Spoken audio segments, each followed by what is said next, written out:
is intended for responsible adults only. We advocate for the repeal of marijuana prohibition for adults. We discuss the science, culture, and controversy about America's marijuana laws. We do not advocate or encourage any illegal activity and advise all listeners to learn their state and federal marijuana laws by visiting NORML.org, NORML.org. Opinions and claims made by guests and advertisers of NORML Show Live are their own and do not necessarily reflect the philosophy and policies of NORML. Listener discretion is advised.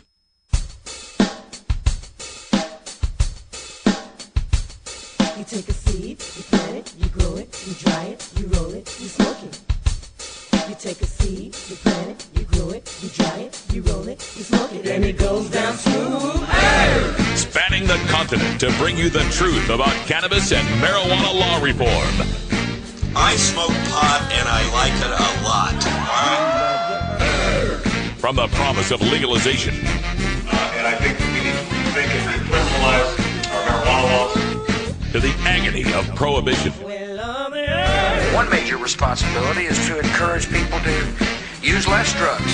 The National Organization for the Reform of Marijuana Laws presents NORML Show Live, Marijuana Nation. Now, here's your host, NORML's Outreach Coordinator, Radical Russ Belville. Good afternoon, tokers and tokettes, and welcome. It is Wednesday, September 21st, 2011, and it's got to be 420 somewhere in the world. Thanks for joining us for our show. We've got a great one ready for you today. All sorts of fun things happening here in the studio, and not the least of which is the absence of the pirate Ganja John. Unfortunately, can't be in the studio today, but we'll switch on to the cams there, and you'll see that Wiz Khalico is hanging out there in the Pirates Cove. How you doing, Wiz Khalico?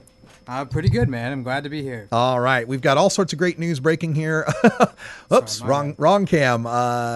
There you go. Host engineer. There we go. So we're having all sorts of fun. We will get news to you here. Wiz Khalico is going to bring you the news today. Cannabis Carry is off today. So Khalico, what do we got for news stories today? Well, it looks like the RAND Corporation put out a new study about crime near LA dispensaries. So we're going to cover that, as well as presidential hopeful Gary Johnson is going to be featured in the Fox News debate tomorrow. And South Carolina Governor Nikki Haley is trying to drug test unemployment or people seeking unemployment. And Ohio medical marijuana has hit another snag, so we're going to be covering those stories. All right, all that. And I've got my own story here on Mayor Bloomberg in New York City and a new initiative he's trying to spearhead there that is just trying to whitewash his legacy as the greatest jailer of Black and Latino men in New York City over the past decade. So we'll get to all that right after this first break. Also at 20 after, we're going to go down to Northern California and speak with NorCal Perps. Kyle's got a great tune for us here for our Irie Wednesday coming up from Catch a Fire at 20 after. At half past, it is Wednesday, and that means it's time to speak with Dr. Mitch Earlywine. He'll be taking your live questions through chat and through our Skype line. If you want to ask him questions about cannabis health and cannabis science, he's the guy to ask. And then at the end of the show, time for a radical rant. I'm going to talk a little bit about that new study from the RAND Corporation and how it is showing that dispensaries do not lead to crime, and closing them down does lead to crime. All that and more coming up on NORML Show Live. Also want to remind you about our schedule coming up here in the next few days. There will be no NORML Show Live on Friday, as I will be flying to Joplin, Missouri to take part in the Cannabis Revival 2011, sponsored by Joplin NORML. And for more information, check out cannabisrevival.com or joplin-normal.org. I'll be speaking there on Saturday, as well as Missouri NORML coordinator and NORML board member Dan Vietz. Of course, Kelly Maddie from Joplin NORML will be there. Ryan Denham from Arkansas will be there. We'll be talking to the people from Show Me Cannabis that are trying to get medical marijuana legalized in Missouri. So that'll be on Saturday. And then on Sunday, I catch 3 flights to make my way to Boise, Idaho for the Idaho Hope Fest. HOPE stands for Hemp Offers People Everything. And for more information on that, you can check out idahonormal.org or idahohopefest.com. I'll be a speaker there, as well as our own news editor, Cannabis Carry. Our sponsor, Alternative Medical Choices, Iva Cunningham, will be there speaking as well. Sarah Frank from Moms for Marijuana International will be there, and a whole host of other speakers in Boise, Idaho's first ever Hemp Fest at the Julia Davis Park, taking place Sunday from 10 a.m. to 8 p.m. in the park right there in Boise, Idaho, in the shadow of the Capitol, no less. It's going to be a beautiful affair, and I can't wait to see my friends and family that I grew up with there in the great state of Idaho showing up there as well to enjoy the festivities. So check it out, idahohopefest.com, and for more information, check out idahonormal.org. They'll have all the details as well. We're back with the hemp headlines and Wiz Khalico right after this. You're listening to Normal Show Live, the voice of the Marijuana Nation. This is Normal Show Live, the voice of the Marijuana Nation. Weedmaps.com. I'm Radical Russ from Normal. In my job as outreach coordinator, I travel every month, and when I'm on the road, I need a fast, accurate way to find the medical marijuana dispensaries in the area. So I turn to Weedmaps.com. Weedmaps.com has the best dispensary locator online or on your mobile device. Search by zip code or let Weedmaps find you, and instead have the addresses, phone numbers, and customer service reviews for the medical marijuana dispensaries in the local area. Weedmaps.com also has a section devoted to helping you find a doctor who understands and recommends medical marijuana under your state's law. You can even check prices on the Medical Marijuana Stock Exchange.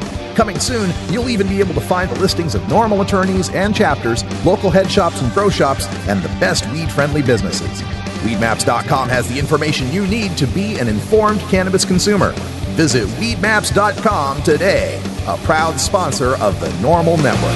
Inhaling deeply of the sacred smoke. La cucaracha, ya no puede caminar. You're listening to Normal Show Live. Porque le falta marihuana que fumar. The voice of the Marijuana Nation. The law offices of Omar Figueroa would like to remind you to stand up for your rights. Please do not give up your precious liberties. There's nothing wrong with standing up for our constitutional rights, and in fact, it's the only way to honor the Constitution that gives us these precious rights. Treat law enforcement with respect and respect the Constitution by standing up for your rights. If you are detained or arrested, stand up for your rights by repeating, I respectfully invoke all of my legal and constitutional rights. I do not consent to any search or seizure. I want to remain silent, and I want to speak with my attorney, Omar Figueroa. Omar Figueroa has more than a decade of experience in federal and California courts and graduated from Yale University, Stanford Law School, and Trial Lawyers College. Please contact the law offices of Omar Figueroa at 415-489-0420 or 707-829-0215 or on the web at www.omarfigueroa.com.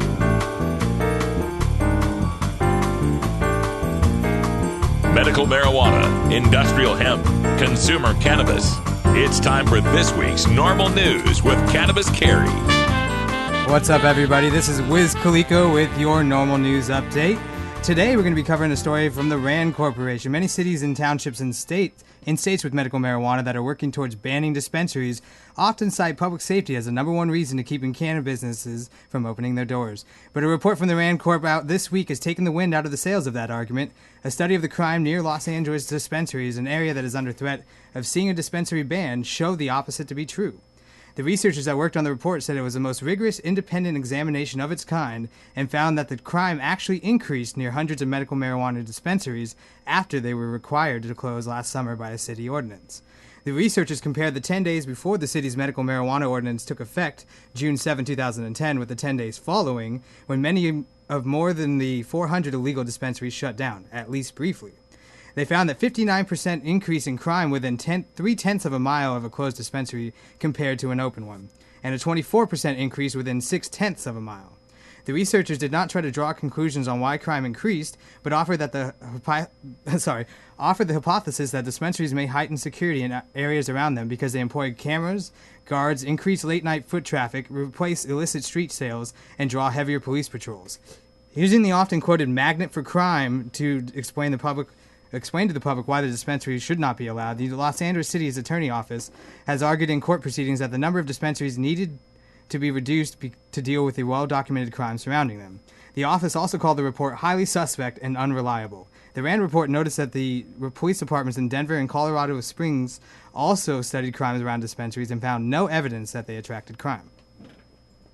Well, that's just about what you'd expect, and we've seen many reports like this in the past, and we're going to do a little bit more on this in the Radical Rant. We'll talk about that a little bit later, so hang on, and we'll get you more information on that as it's possible. Alrighty, and this legalization advocate, former governor of New Mexico, Republican presidential hopeful Gary Johnson, will finally get a place at a GOP debate. Gary Johnson has had a busy summer campaigning for a place on the Republican ticket, and to the delight of marijuana legalization advocates, has attended numerous pro-legalization events and spoke to the crowds about the need to end the failed policies of prohibition. Gary Johnson, also a keynote speaker at the Normal Conference here in Portland in 2010, will finally get his chance to square off against other Republican hopefuls on Thursday night in the Fox News debate that will be held in Orlando, Florida. He finally won the spot on the televised debate by cracking the 1% threshold in the last 5 national polls in which he was included. The Fox News poll, CNN, McClatchy Maris, ABC, and Quinnipiac polls all polled him at around 1%, which was the threshold set by the network hosting the debate. The poll percentage requirement has been the bane of few Republican hopefuls like Johnson because his name isn't often included in many of the polls. This will be Johnson's second debate. He also won the privilege of being included in the first Republican Party presidential debate back on May 5th, when many of the current popular candidates had yet to declare their intentions. Johnson, who leans towards the libertarian edge of Republican politics, does not have the blessing of the Florida Republican Party, who are co-hosting the event with Fox News. In fact, he will not be included as a presidential candidate on the ballot at Saturday's presidential straw poll that the Florida GOP is hosting.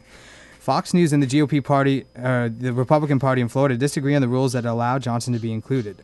Fox made the 1% rule to cover the last five polls in which candidates were included. The GOP thinks that it should be the last 5 national polls, whether a candidate was included or not. Fox News has seemed supportive of Johnson's run because he's appeared on the Fox News outlet 18 times in the past year, compared to Romney's 8, Huntsman's 11, and Rick Perry's 5. Johnson said he will use the airtime to push his balanced budget amendment of 2013. Sorry, not the balanced budget, but his balanced budget for 2013, and his threat to veto any spending legislation and overhaul the tax code. We will all have to tune in to see if the subject of cannabis law reform comes up, but if it does, you can count on Gary Johnson to make the case for legalization. Wow, we're going to have a GOP debate where not one but 2 of the people standing up there on the podium are in support of marijuana legalization and ending the war on drugs. And, I've been saying this for a long time. When they only include Ron Paul in those debates, it's easy to marginalize our point of view and to say, okay, there's the fringe that thinks we ought to legalize. But when it's 2 guys up there, and one of them is a 2-term Republican governor from a Democratic state, it's a lot more difficult to make that fringe argument. I hate to have to say this. I never thought it would come out of my mouth, but thank you, Fox News, for doing the right thing. All right, South Carolina Governor Nikki Haley has had to backtrack on claims that she made recently that half of those looking for jobs at South Carolina's Energy Department couldn't pass a drug test, and that half of the remainder couldn't pass their writing test. Governor Haley has been frequently citing those erroneous statistics while pushing for a plan to drug test those seeking unemployment. She had used a statistic to highlight her point that the state could save money for outraged taxpayers by drug testing the jobless before they are eligible for benefits. Turns out the governor had been using bad information. She was given bad information, in fact. On Monday, she was forced to admit that she had 0 evidence to back up her claim. She says that weeks ago, she was told that hundreds of job applicants at the Savannah River site, a nuclear reservation owned by the U.S. Energy Department, had failed a drug test.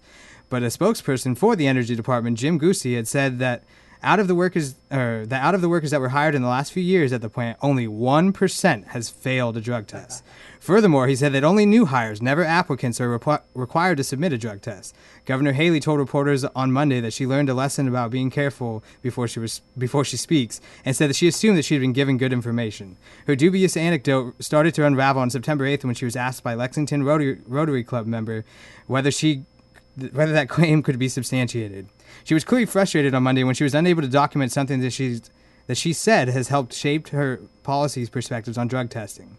Haley herself told AAP that she used the anecdote 1 million times while promoting drug testing for unemployment. But even though she has promised not to repeat the bad information, she has said that she will still continue to promote drug tests tied to jobless benefits. Her figure of half of the unemployment being able to pass drug tests is far from actual figures. Quest Diagnostics, a national drug testing company, produces an annual report of pre-employment and workplace drug testing. In 2010, less than 2% of pre-employment tests were positive for drugs nationally, according to Quest.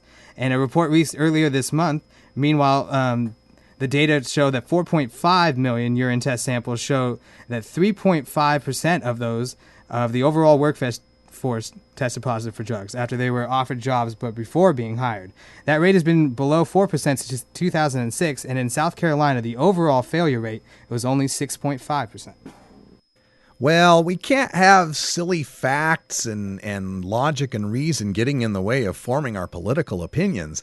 Notice how she was so quick to assume that the anecdote she'd been told was true.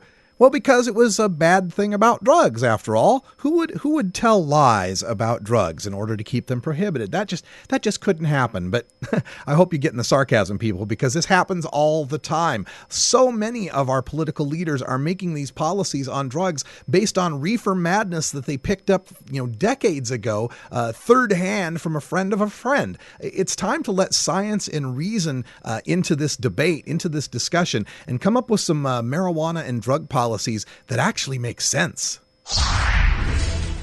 All right, and an effort in Ohio to get medical marijuana initiative on the ballot has hit another wall. The group first had a tough time validating 1,000 signatures to get the process started. Even though they collected 2,143 signatures, only 500 of them were able to meet the validity requirements. They rallied and finally got the signatures that they needed for the next step, which was a legal review, then that they would only have to gather additional 385,000 signatures to put the issue to the voters of Ohio.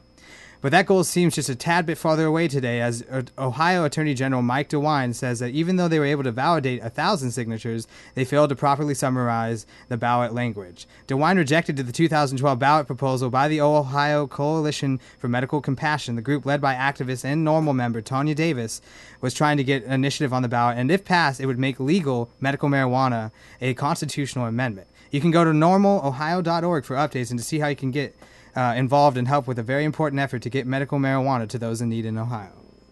And I'll get in touch with Tanya Davis out there in Ohio, and I hope to have her on tomorrow's show to discuss what's going on here. But it underscores the importance of reformers to really know the election laws that you're dealing with, the initiative rules, and all of these little tiny technicalities that they want to pull out on you, because they're going to try to find every way they can to stop us from having this discussion with the public. And if it means trying to invalidate a few signatures or saying that you didn't summarize the language properly, they're going to find the way to do it. All right, I have a news story here. Wanted to add here to the end of our broadcast. New York City Mayor Bloomberg now wants to help the blacks and Latinos he's been arresting for a decade. The Village Voice has an amazing piece up on the New York City Mayor Bloomberg. And remember, he's the one who said, "You bet I did, and I enjoyed it," when asked if he smoked marijuana himself. As he's finishing his term, he has this new Young Men's Initiative, they're calling it, a $127 million program, which, according to the report, will address some of the depressing statistics found among the Big Apple's young black males. Now, here's some of the statistics from the mayor's own hand-picked committee that took a look at this. In New York City, young men of color are suspended, designated to special education, arrested, and incarcerated at significantly higher rates than any other group. The barriers to obtain work and housing because of criminal records make it extremely difficult to re-enter into society and can limit young men of color to a cycle of instability and illegal employment.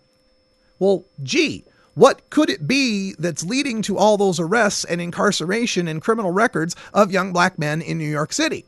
As we've reported a number of times, New York City is the marijuana arrest capital of the world, with over 50,000 arrests for possession alone. The Village Voice notes this as well, that in 2010, now that under Giuliani, there was an average of about 25,000 arrests per year. By Bloomberg's first year, 2008, he was averaging 36,000 arrests. In 2010, it was 50,000 arrests, more than the capacity of Yankee Stadium. And this year, he's on track to have arrested more than 60,000 people for marijuana marijuana arrests. Now, New York is a decrim state where it's supposed to be just a ticket and no arrest if you have marijuana in your possession. But the cops there have been trained to ask young Black and Latino men, hey, if you got any weed on you, just take it out of your pockets and show us, and we'll go a lot easier on you. Once it's out of their pockets, then it's display of marijuana in a public place. That's a misdemeanor. That's what they get arrested for. That's where they get their criminal records. So too little, too late, Mayor Bloomberg. If you want to look at how we can help young Black and Latino men have more jobs in this city and be able to be more employed and have less crime statistics, how about taking a look at ending this disproportionate arrest of young Black and Latino men for marijuana? But as you look through this entire 24-page report, you will not find the words drugs, marijuana, or even stop and frisk in the report. This is a terrible example of Bloomberg trying to whitewash his miserable legacy as the greatest jailer of young Blacks and Latinos in the world, and we're not fooled. All right, time for a break. I need one after that news segment. Good Lord. You did well, but Carrie makes it look easy. That's what I said. She makes it sound very easy. We'll be right back with Irie Wednesday. It's 20 after the hour, and we have to take a short break, if you know what I mean. Please support these sponsors who support Normal Show Live. Oh, have you ever met that funny reefer man? A reefer man. Have you ever met that funny reefer man? A reefer man. If he said he swam to China, he would sell you South Carolina. Then you know you're talking to that reefer man.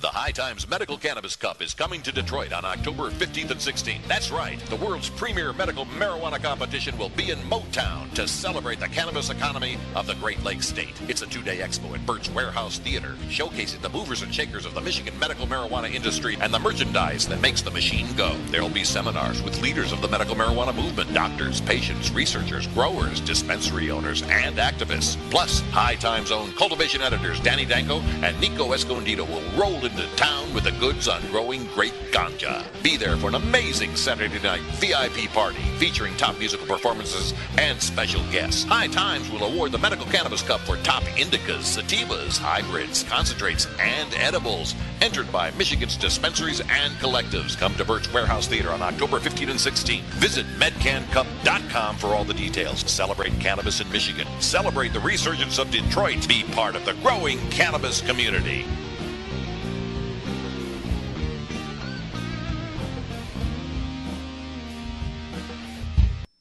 Normal Show Live is actually live every weekday at 1 p.m. Pacific, 4 p.m. Eastern at live.normal.org. Hey, you. I saw that. Don't go teasing us all if you're not going to share. In today's busy world, we're inundated by advertising for all types of pharmaceuticals that come with a laundry list of potential side effects. Shouldn't you have better medical choices? Natural alternatives to pills pushed by Big Pharma? At Alternative Medical Choices, you could choose natural, safe, and effective alternative therapies that are right for your budget without nasty side effects. Cannabis, or marijuana, has been a legal medicine in the Pacific Northwest since 1998. Our doctors will help determine your qualifications for a medical marijuana recommendation in Oregon, no matter where you live. Our massage therapists will ease your aches and stress with soothing hemp seed oil or cannabis-infused massage salves. We also offer acupuncture, Reiki, and other alternative health therapies. Call Alternative Medical Choices in Portland, Oregon at 503-288-5579 or visit our website at www.altmedchoices.com. We specialize in out-of-state recommendations. That's www.altmedchoices.com or call 503-288-5579.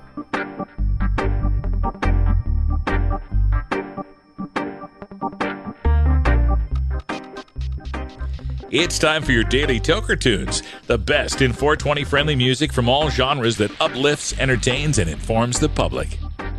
Today we get tunes for Irie Wednesday, our celebration of that mellow vibe we find in the best of reggae, ska, calypso, and Latin music. If you'd like to submit your song to be played on Normal Show Live, send it to us at stash@normal.org. Now here's some more great independent marijuana music for today's Daily Toker Tunes. All right, we made it to the middle of the week, and that means it's Irie Wednesday time. We've got NorCal Perps on the phone waiting for us in Northern California. How you doing, Kyle? Kyle, do we got you there? Okay, we're not hearing Kyle on the Skype for some reason. Probably something I've done because I've had to rearrange a bunch of things. We'll get that fixed for our next segment. But in the meantime, we're going to play some music from Catch a Fire. I know it's a group that Kaliko knows a little bit about. Yeah, Catch a Fire, my boys from New Zealand, which obviously we have a lot of international chapters of Normal, right? And they're got a pretty active chapter over there in New Zealand, I've heard. And we know Catch a Fire is one of the biggest bands out of there. They get a lot of play in the islands, you know what I mean? They make their tours and make their rounds, but they don't get up to Portland, where I'm from, often. They always spend a lot of time in California, Arizona, and the Southwest, as well as tour around the islands. They're an awesome band with great vibes. You can always check them out on the Irie Island Hour, the last remaining episodes that we have left, Friday at 8 p.m. And right on. Hey, I think we've got Kyle back on the Skype now. Go ahead and unmute that channel. Kyle, can you hear me okay now? Yeah, can you hear me, Russ? Oh, you're back and better than ever, just like you're here in the studio. Tell us about our song for the day. All right. Well, I was sitting there in the crowd at the Catch a Fire show trying to find another cannabis-related song, and then this song came on and it hit me. This movement's not all about cannabis. It's also about the love. Yeah. And, just hearing the song, watching everyone dance and feel the vibe, I decided that this was going to be a great song to play for all the tokers out there. Right on. Okay, so what song have we got to play for today? So this is Catch a Fire's song, Love Letter. All right, here we go. Catch a Fire, Love Letter on your Daily Toker Tunes.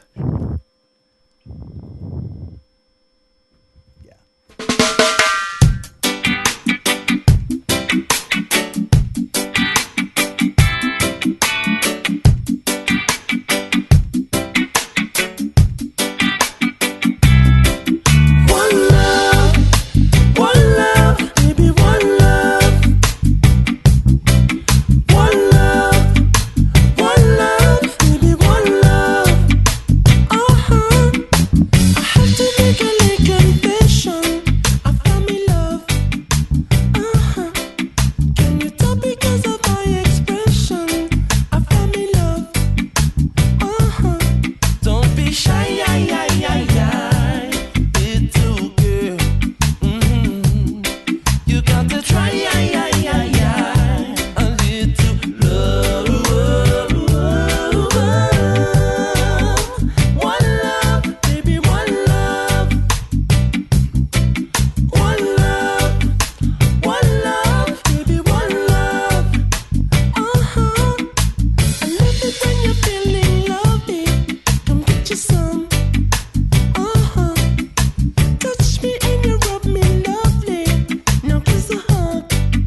a copy of that song for your iPod? Check out the Daily Toker Tunes at the Stash blog by surfing to stash.normal.org and choosing Media, and then Toker Tunes from the main menu. Starfish Designs, makers of the original Gandalf. I'm Radical Russ, and when I want to relax, I always have my 17-inch long original Gandalf from Starfish Designs nearby. The hand-blown borosilicate glass is strong and easy to clean, and the design is sleek and sophisticated. Starfish Designs are available from Bend, Oregon at a glass retailer near you. For locations, call 541-788-GLASS. That's 541-788-4527. Have you considered medical marijuana? Double-blind, peer-reviewed studies have found cannabinoid therapies to be successful in treating the symptoms of Alzheimer's disease, ALS or Lou Gehrig's disease, brain cancers, chronic pain, diabetes mellitus, dystonia, fibromyalgia, GI disorders, hepatitis C, HIV/AIDS, hypertension, incontinence, MRSA, multiple sclerosis, osteoporosis, pruritus, rheumatoid arthritis, sleep apnea, and Tourette's syndrome, as well as anecdotal evidence suggesting relief from anxiety, depression, and post-traumatic stress, plus reduction in the need for narcotic painkillers. Side effects of medical marijuana can include euphoria, relaxation, anxiety, panic reactions, paranoia, tachycardia, dry eyes, dry mouth, concentration and reaction time impairment, appetite increase, and in 37 states, arrest and incarceration. But medical marijuana is non-toxic and cannot cause overdose. Medical marijuana. It's not for everyone, but ask your doctor if medical marijuana may be right for you. Looks like I picked the wrong week to quit smoking. Ever wonder how often to change your bong water? The most effective method for baking pot brownies? The best destinations for a ganja getaway? How to hide herb in your car? Whether to grow your own? How precisely to legalize it? Or how something as wonderful as marijuana ever got to be illegal in the first place? Finally, you can find all these answers and much more in the official High Times Pot Smoker's Handbook, featuring 420 things to do when you're stoned. Since 1974, High Times Magazine has covered marijuana in all its aspects and wonders, from cultivation to legalization to the herb's enduring and exalted place in popular culture. Packed with inside information, the official High Times Pot Smoker's Handbook rolls all of this collected wisdom together into a single indispensable ganja guide, including an entertaining look at marijuana's history, profiles of herb-friendly travel destinations and festivals, favorite potluck recipes from the High Times staff, smoking skills, advocacy and activism, essential marijuana movies and songs, profiles of famous cannabis strains, comprehensive growing information, celebrity endorsements, and much more. This is truly, finally, the ultimate guide to green living. It's time for Normal Show Live's Cannabis Science with Dr. Mitch Earleywine. Dr. Earleywine is a professor of psychology at the State University of New York in Albany and the author of Understanding Marijuana. Now here's your dose of cannabis science. Well, once again, we head all the way out to the Albany area by means of Skype telecommunication to join up with Dr. Mitch Earleywine. How you doing, Dr. Mitch? Happy autumn. Thanks so much. Having a great day. Oh, yeah. We have started autumn here, and I know when we start off these interviews, we like to start with the newest studies. I saw a couple come across email, and I was wondering if maybe you had some comments about them. It's been a big week for the publication of a lot of stuff. I think the one that's most intriguing right now has to do with changes in crime after California's medical marijuana laws. And basically in areas around dispensaries, when everybody said, oh, dispensaries increase crime, what a surprise. As soon as they make them close, crime actually increases in those areas. And you guys mentioned this earlier, I believe, that the bottom line is I'm taking a close look at these data, and this is no bullshit. Yeah. I thought, oh, well, maybe there was a general increase in crime in those areas anyway. That doesn't seem to be the case. And the bottom line, one of my favorite quotes was, banks get robbed more often than dispensaries. Yeah, taking a look at this in our Radical Rant after this segment as well. And one of the things that stood out was how the cops and the law enforcement spokespeople came out and said, well, there's problems with this data. It seems to be maybe it's a sampling issue. They're not taking a look at the little crimes like graffiti that don't often get reported. And really, you have to trust us. Crime does really go down. It's like they can't see the facts in front of their face even when you show it to them. Sad but true, and those kind of biases are creeping into some of our other studies as well. Something else that came out this week was essentially trying to say that teen marijuana use wrecks brain function, and we've talked about this before, and we don't support marijuana use in young teens. Nevertheless, the study that came out only has a sample of 16, and they used a test called the CAN-TAB, which actually has 100 little subscales. I'm exaggerating only a little, so I'm sure they were bound to find something because they just did so many statistical tests.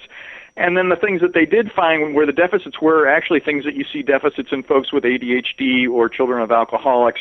And so they could have been there long before any of these people ever used cannabis.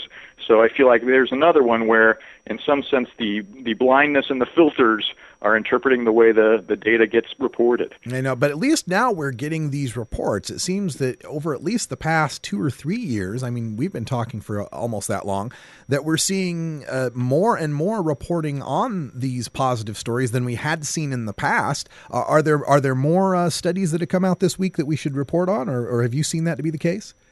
I feel like these two in particular are a big deal, but it's getting harder and harder to publish the null results when you're looking at cannabis and neuropsych functioning. So if you are a researcher and you're looking at these things and you don't find a difference, it's actually pretty tough to get that through a journal's editorial board. Yeah, it reminds me of the, I'm reminded of the study we talked about, I think it was last week or maybe the week before, about obesity and marijuana. And they found that frequent marijuana consumers were less likely to be obese. And the thing that had prompted this study was researchers saying, well, for sure marijuana must make people fat. Let's take a look at that. And finding just the opposite, or like Tashkin found just the opposite, what he had, predicted he would find. How much of reefer madness is actually leading to positive studies for us? Slowly but surely, I think these are going to creep through. The first stuff on cannabis and Alzheimer's related symptoms, at least in rats, ended up coming out that way. Gary Wank's lab basically, knew that THC was a strong antioxidant and used an analog of that called WIN, and found out, sure enough, that these little baby rats are getting better, and some of the old rats get even more improvement after exposure to that cannabinoid. So, obviously we've got a chance to make this happen. Yeah, we need to get more of this information out. We're speaking with Dr. Mitch Earleywine, one of America's leading researchers on marijuana and other drugs and alcohol, and we're taking your live questions as well. You can call us. You can get a hold of us via Skype, or you can Skype at Radical Russ, and you can call us with regular old telephone, 971-533-7111, if you have questions for Dr. Mitch Earleywine. We've got one here coming in from one of our Ustream viewers that asks about powdery mildew. We've talked about that before in flowers, and they want to know, if you have bud with powdery mildew, would that transfer over for extractions like doing the butane hash oil or other preparations of cannabis? Sad but true, the contaminants associated with mildew aren't always killed by the standard extraction techniques.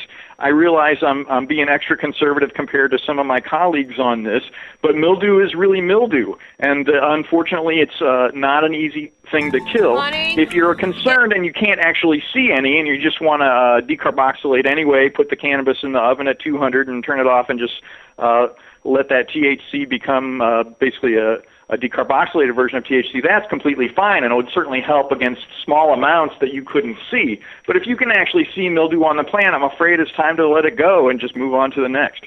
All right. And we encourage you to get your questions in here via our chat room. Wiz Khalico is bringing them up for us. And we've got one from Quint here who wants to know, what is the latest on marijuana for neuropathic pain?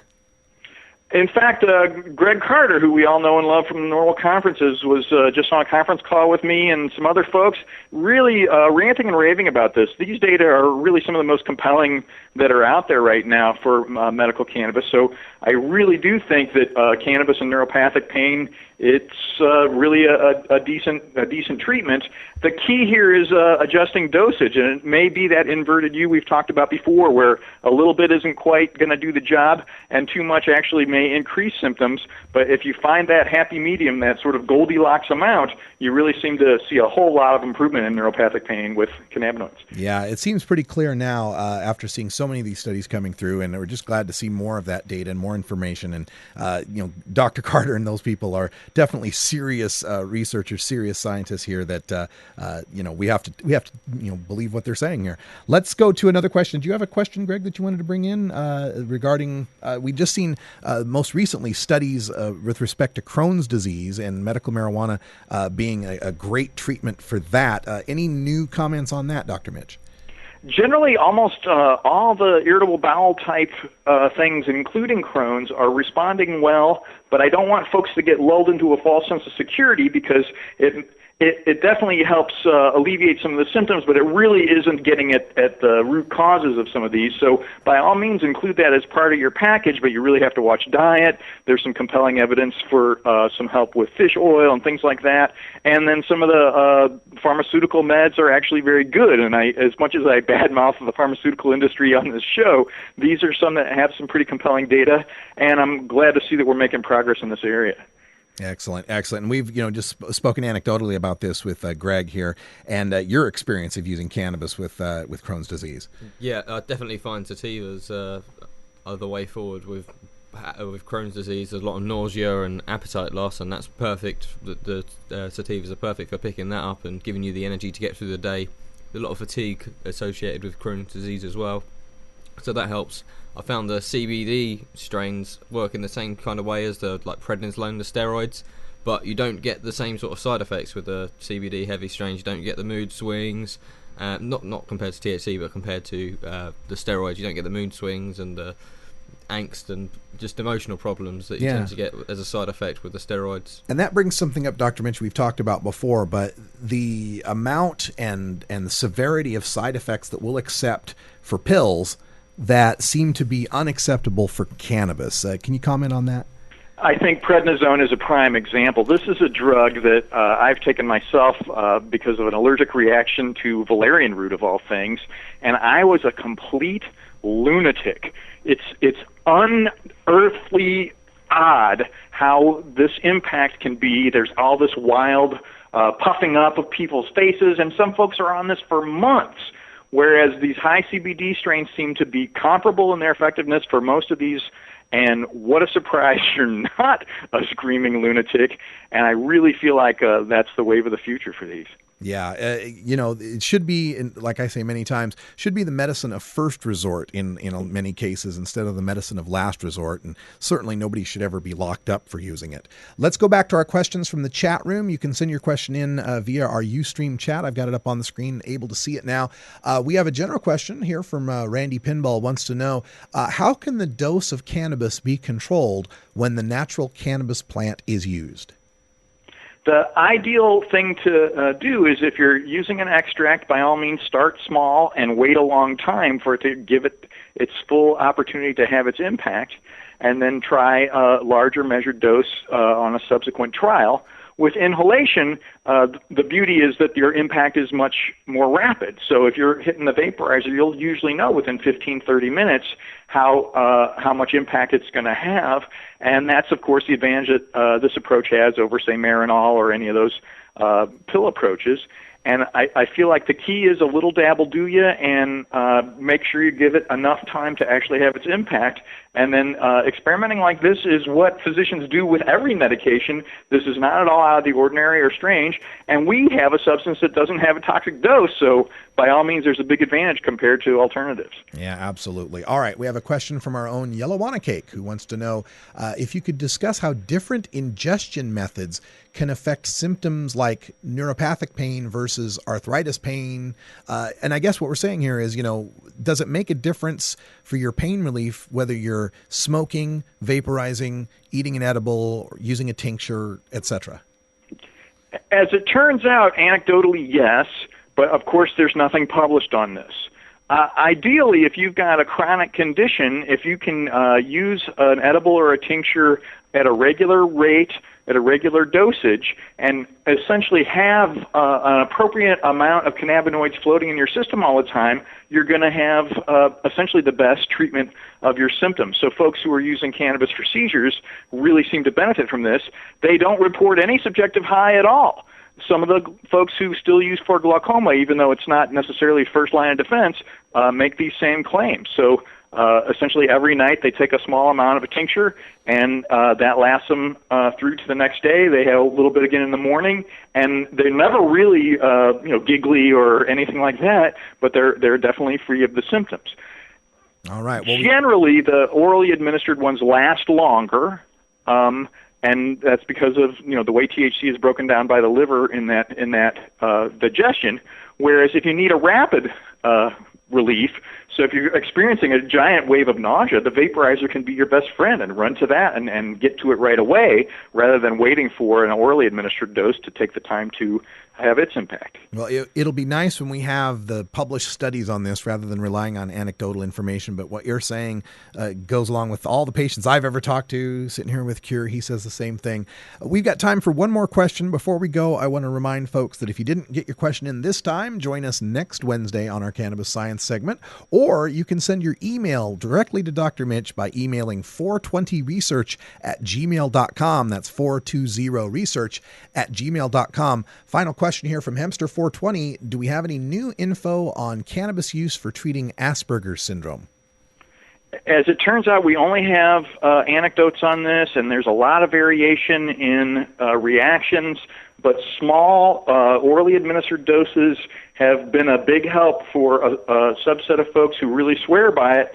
It may not be your first choice, but it's definitely something that you should include in your options. All right. Well, thank you, Dr. Mitch, for joining us here Wednesdays for Cannabis Science. Your information's invaluable, and I know people love listening to you talk.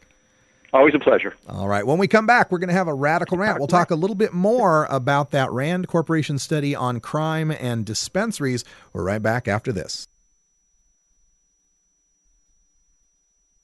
This is Webb Hubble. Life insurance is now available for responsible marijuana smokers.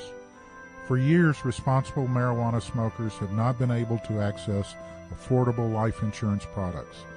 Normal uniquely supports cannabis consumers. 2 carriers have already agreed to offer all of their traditional life insurance products at all levels without excluding individuals who smoke marijuana responsibly. Help Normal and help yourself. If you've been declined for life insurance, are paying above market premiums, or simply want to know what now may be available in the way of insurance for marijuana smokers, contact me at info@mclaughlinonline.com or simply call me at 202-293-5566. You want to legalize it? Call your congressman today. 202-224-3121. It's free, it's easy, and you don't even have to give your name, just your zip code, and they'll hook you up to your congressman. Call 202-224-3121 and tell Congress you support marijuana legalization. Liberate your mind. Liberate your mind.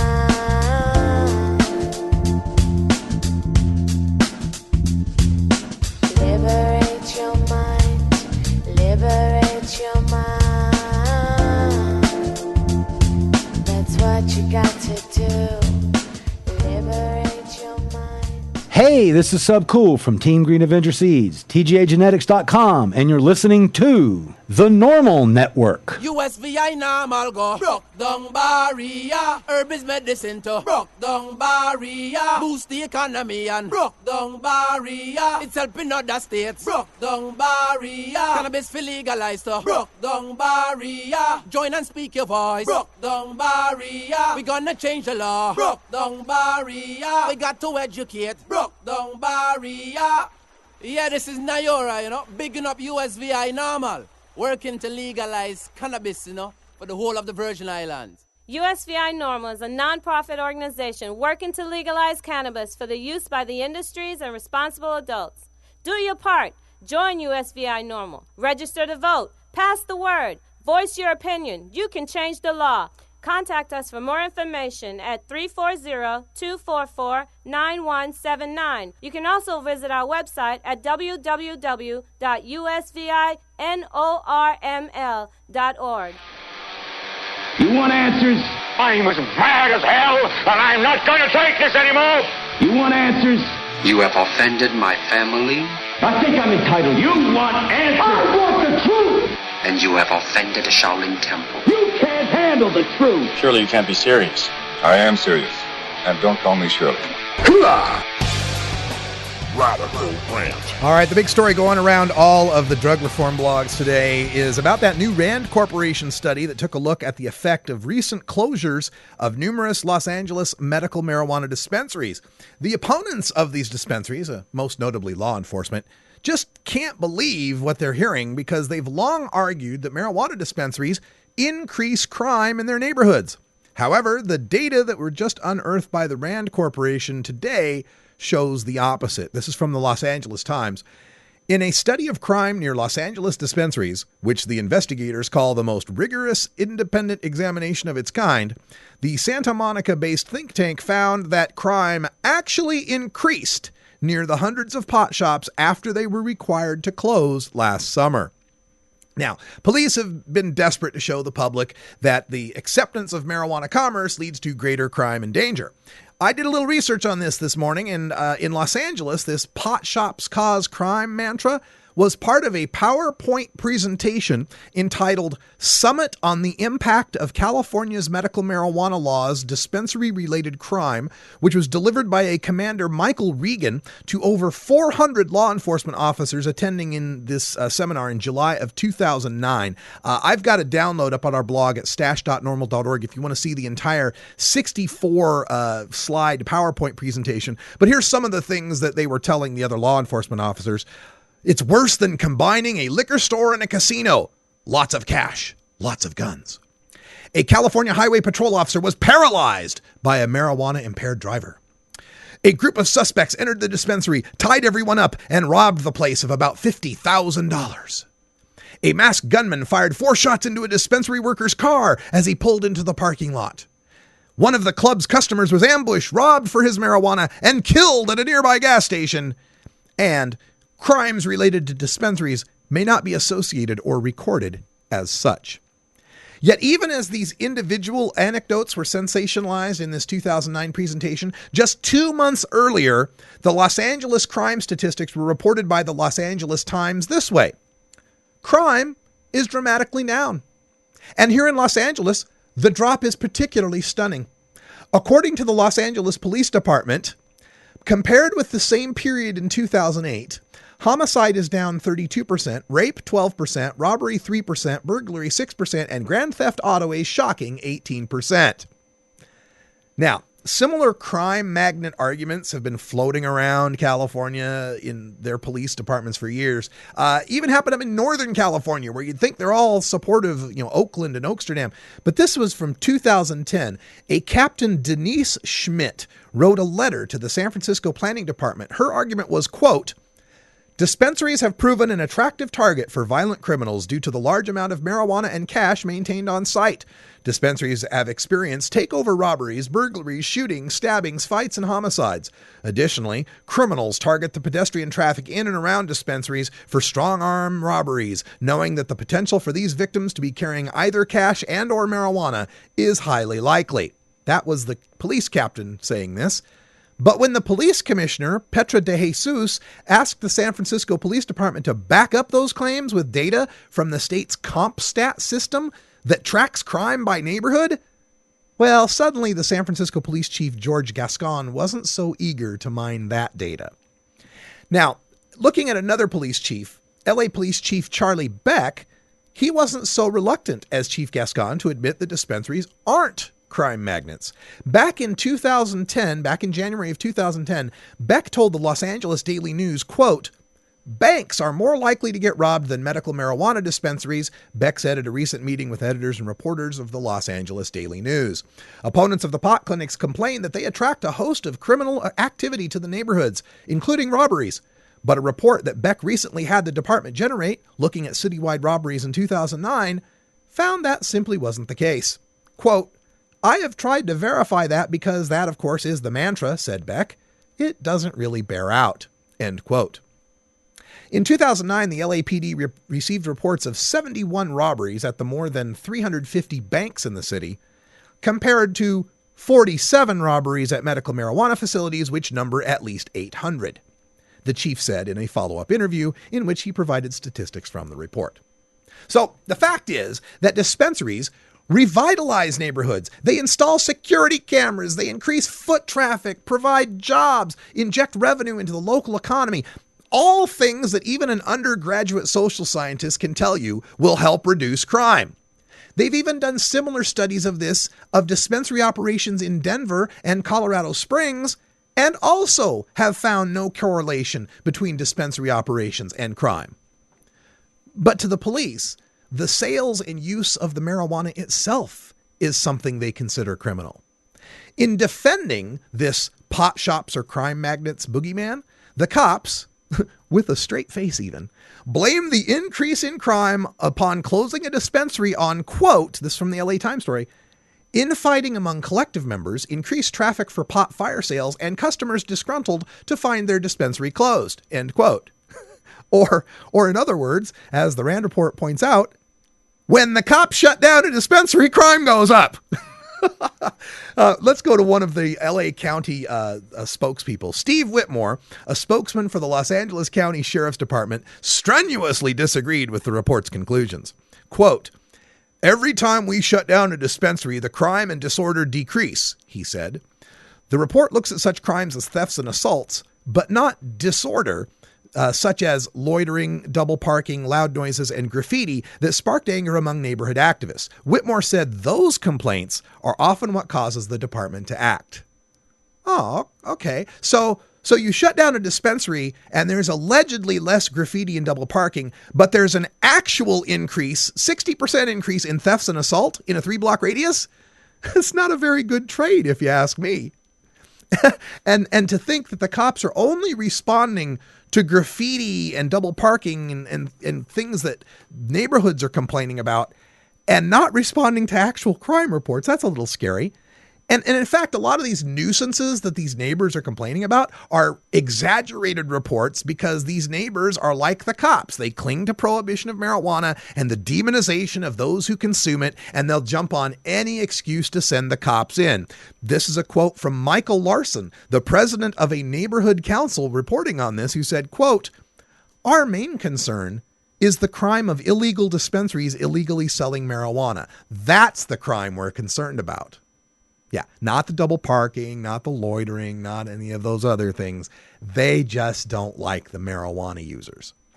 The simple truth is that in California and Colorado and all the other medical marijuana states, we have about 1.5 million consumers protected from prosecution for the possession of cannabis. Now, absent a visit from the weed fairy, the only way these consumers can get a supplier for their state-sanctioned medicine is to go out to the city park or a public parking lot or a rundown apartment to deal with a drug dealer who doesn't check IDs, doesn't care about doctor's recommendations, and has no quality or safety standards for cannabis medicine. Or we could provide people a well-regulated, well-lit, adults-only, secure, tax-paying facility that creates jobs, revitalizes neighborhoods, and reduces crime. Now, what do you think would be better for your neighborhood, for your state? To allow the medical marijuana patients to force the medical marijuana patients to have to go to the black market, or to provide for them a legal regulated market, just like we do with all other prescription medications, just like we do with alcohol and tobacco? People are going to continue to use medical marijuana. The genie is out of the bottle. The truth is known. People know it is a superior medication to many of the pharmaceuticals that we are routinely advertised on our televisions. It's not going anywhere. So the choice is not whether or not there will be dispensaries. The choice is whether dispensaries will be regulated or whether they'll be out there in the background causing problems. All right, we got to call it a day here. Let's, if you just double click Herbal Nation there and click play. There you go, right there, right? You had it. Nope, one up. There you go. Click play and we'll just get out of there. Wiz Khalifa running the Pirate's Nest there and things going a little awry, but everything's okay. We're going to call it a day. Thanks for joining us here on Normal Show Live, the voice of the Marijuana Nation. Stay tuned for Toker Talk Radio right here on our live Ustream channel. And for those of you listening on the podcast, thanks for joining us. We'll be back tomorrow with more news and interviews you can use, including our Cops Say Legalized Drugs segment and hopefully a visit from Tanya Davis from Ohio on that Ohio medical marijuana controversy. Again, thanks for joining us. I'm Radical Russ for Wiz Khalifa and Cannabis Cure UK. We'll see you tomorrow. And until next time, take care of each other, tokers.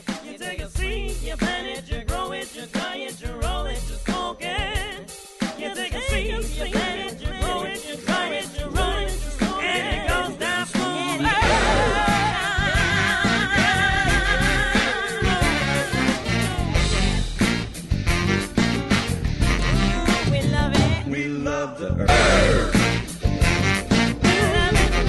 This is Normal Show Live, the voice of the marijuana nation. Take it on one more time. You take a seed, you plant it, you grow it, you dry it, you roll it, you smoke it. You take a seed, you plant